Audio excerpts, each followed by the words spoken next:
आज हम 2 case stories discuss करेंगे। एक बहुत ही पढ़े-लिखे, उच्च पद पर काम करते हुए, काफ़ी समझदार और काफ़ी वेल रेड, रिसर्च किए हुए महोदय की, और दूसरे एक अनपढ़, शराब के नशे की लत में डूबे हुए इंसान की, जो पी-पी कर नालों के पास पड़ा मिलता था उसकी माँ को। दोनों के लिए एक ही मोडालिटी इस्तेमाल की गई और वो है क्लिनिकल हिप्नोथेरेपी। अपने कीमती समय से कुछ मिनट देकर अंत तक इस वीडियो में बने रहें, जिससे आपको पता चलेगा कि जो जिद्दोजहद हम सब लोग करने में लगे पड़े हैं अपनी रोजमर्रा की जिंदगी में, वो ऑलमोस्ट बेकार है, क्योंकि स्क्रिप्ट तो ऑलरेडी सबकॉन्शियस माइंड में, यानी अवचेतन मन में लिखी जा चुकी है। तो पहले जनाब मेरे पास आए, वो बहुत ही प्रोफेशनल, ऊंचाइयों पर थे, किसी बड़े से शहर के बड़े से कोर्ट के बड़े जज थे, और उन्होंने आते ही मुझसे कहा, डॉक्टर, जो एंजल थेरेपी वगैरह आपके वेबसाइट पर लिखी है, उस सब को मैं बिल्कुल नहीं मानता, पर मैंने काफी स्टडी और रिसर्च करा, और मुझे हिप्नोथेरेपी कुछ ठीक सी साइंस लग रही है। फिर मैंने काफी रिसर्च करके आपको ढूंढा, और स्पेशली इसीलिए morning to evening flights book करके आया हूँ दूसरे शहर से। शहर का नाम मैं नहीं बताऊंगी। बोले, समस्या बहुत पुरानी है, करीब 22-23 साल पुराना सीवियर स्पाइनल पेन है, जो किसी भी तरह ठीक नहीं हो रहा।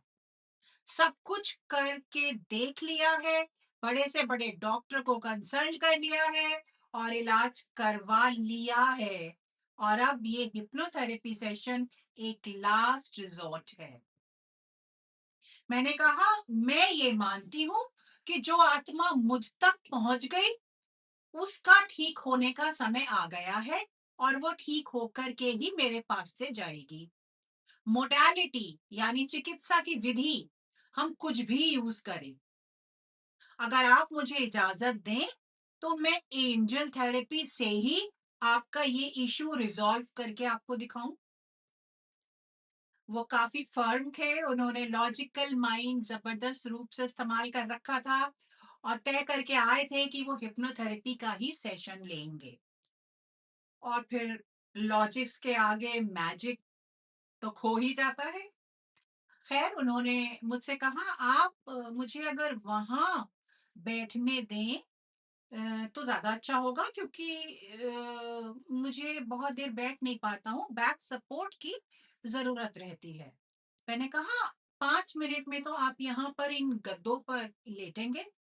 इत्तेफाक की बात ऐसी थी कि उस दिन उस जगह हिप्नोथेरेपी का बेड तो छोड़िए, एक रिक्लाइनर भी नहीं था मेरे उस स्टूडियो में, क्योंकि कुछ रेनोवेशन चल रहा था दूसरी जगह। काफी स्केप्टिकल सा होकर उन्होंने उन गद्दों को देखा, फिर अपने हाथों का सहारा लेते हुए लेट गए। मैं उनके सिरहाने की तरफ एक छोटी चेयर पे बैठ गई, आंखें बंद करवा के उनकी, और मैंने बोलना शुरू कर दिया। और अब इतने सालों के बाद हमें कोई स्क्रिप्ट वगैरह की जरूरत नहीं पड़ती। स्क्रिप्ट्स हमारी आत्मा से निकलती हैं। हमें एग्जैक्टली पता होता है कि ये आत्मा क्या सुनने आई है, क्या बोलने से ट्रिगर होगा और परिवर्तन आएगा। लेकिन इस सब के रहते मैं ये इंश्योर करना चाहती थी कि क्या ये डीप ट्रांस में चले गए हैं, यानी ध्यान की अवस्था में, और मैं उनके सबकॉन्शियस से बात कर रही हूँ, या अभी भी इनका लॉजिकल माइंड काम कर रहा है। ये जानना जरूरी था कि इनकी बॉडी कॉन्शियसनेस या इनर गॉड माइंड कह लीजिए, वो मेरी बात सुन रहे हैं क्या नहीं।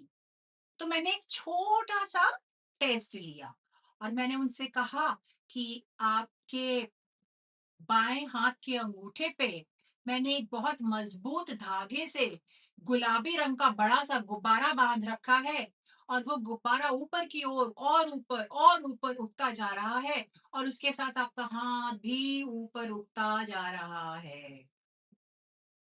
लेकिन उनकी रिजिडिटी और लॉजिकल माइंड काम उस वक़्त तक कर रहा था। और मुझे वो रेज़िस्टेंस साफ नज़र आई क्योंकि उनकी उँगलियाँ हिल रही, उनका हाथ हिल रहा, लेकिन वो उसको ऊपर नहीं उठने दे रहे। ख़ैर, मैं भी टेस्ट ही कर रही थी। मैंने सोचा 5 मिनट और, बस 5 मिनट और मैं इनको बोलती हूँ और मैं फिर डायरेक्ट इनके सबकॉन्शियस से, इनकी इनफाइनाइट इंटेलिजेंस से बात करूँगी, या कोई शैडो सेल्फ मिली तो उससे बात करूँगी। मुझे 5 मिनट और बोलना पड़ा और वो डीप ट्रांस में पहुँच गए। और उसके बाद उनका हाथ एकदम सीधा आसमान की ओर खड़ा, और मैंने उसको नीचे करने का आदेश दिया। अब मैं समझ गई कि सबकॉन्शियस माइंड सुन रहा है मेरी बात। और हमारे सबकॉन्शियस माइंड को पता नहीं होता क्या सही, क्या गलत, क्या राइट, क्या रॉन्ग। जो कहो वो मान लेता है। और फिर मैंने जो जो मुझे कहना था, समझाना था, बताना था, उनके सबकॉन्शियस माइंड को और अंदरूनी वातावरण को, वो सब बताया, रिलेटेड टू इतने सालों का कष्ट जो वो झेल रहे थे, रिगार्डिंग देयर स्पाइनल पेन। और फिर मैं उनको ट्रांस से बाहर ले आई। उनको बिल्कुल या हल्का सा पता चला हो कि मैंने उनसे क्या क्या बातें कही हैं, लेकिन वो मेरी ओर ऐसे देख रहे हैं जैसे बहुत गहरी नींद से सो के उठे हों, डीप स्लीप से। और उन्होंने कहा, मैं बहुत रिलैक्स फील कर रहा हूँ। मैं देखना चाहती थी कि ये जमीन पे इन गद्दों पर से कैसे उठते हैं। और उन्होंने बिना अपने हाथों का सहारा लिए ऐसे उठे और उस सेटी पे सामने बैठ गए। काफी अचंभित सा एक्सप्रेशन उनके चेहरे पर था और वो कुछ देर वहां बैठे रहे। फिर उन्होंने पानी पिया और नेक्स्ट वो बोले, दर्द तो चला गया doctor. Yes, it has gone. और मैंने कहा, trust me, it has gone for ever. और इसी तरह से हम गोल अचीविंग, ड्रीम फुलफिलिंग, कठिन से कठिन दिमागी शारीरिक समस्याओं के लिए क्लिनिकल हिप्नोथेरेपी को यूज करते हैं। मैं और भी बहुत सी मोडालिटीज यूज करती हूँ, तो इससे भी तेज हैं। चलिए दूसरे केस की तरफ बढ़ते हैं। ये पेशेंट पहले पेशेंट से बिल्कुल विपरीत था। बिल्कुल अनपढ़, मेरी होम हेल्प का बेटा था। और मेरी हेल्पर एक दिन घर आई और जोर जोर से रोने लगी, दीदी मैं बहुत परेशान हूँ, मेरा बेटा दारू यानी शराब पी पी कर नालों में पड़ा मिलता है। और मैं रात रात को टॉर्च लेकर उसको ढूंढने जाती हूँ और जैसे तैसे उठाकर घर लेकर आती हूँ। 2 बार अस्पताल में भर्ती कराया, मतलब रिहैब सेंटर में कराया था उसने भर्ती, तो वहां से भाग गया। मैंने कहा, उसको मेरे पास लेकर आओ।